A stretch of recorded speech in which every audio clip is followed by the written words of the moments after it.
Buongiorno e ben ritrovati con l'informazione flash di Noi Sicilia. Vediamo insieme le notizie più rilevanti di questa mattina.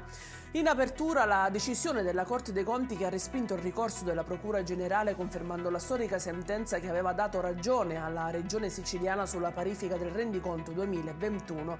A darne l'annuncio il presidente Schifani, la decisione ottenuta lo scorso anno resta valida.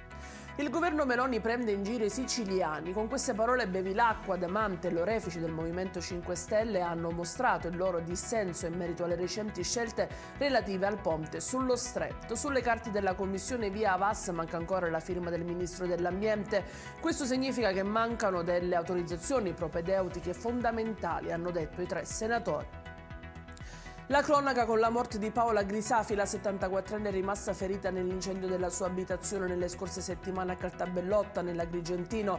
Tra le fiamme per salvare le sue 2 bambine si era spento anche il figlio Salvatore Benfari di 47 anni.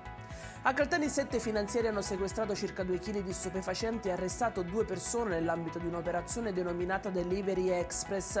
I 2 fermati, uno di Mussomeli e l'altro dell'Agrigentino, trasportavano hashish a bordo di un mezzo. Altra droga è stata rinvenuta anche nelle abitazioni.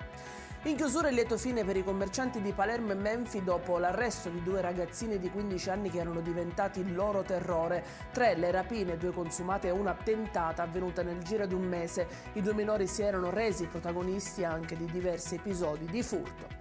Ed è tutto per questa edizione, vi ricordo che i dettagli su queste notizie li trovate sul nostro sito www.noisicilia.it e sui nostri canali social. Grazie per averci seguito, vi auguro una buona giornata e vi ricordo l'appuntamento stasera alle 19:30 con gli aggiornamenti più importanti del pomeriggio. Arrivederci.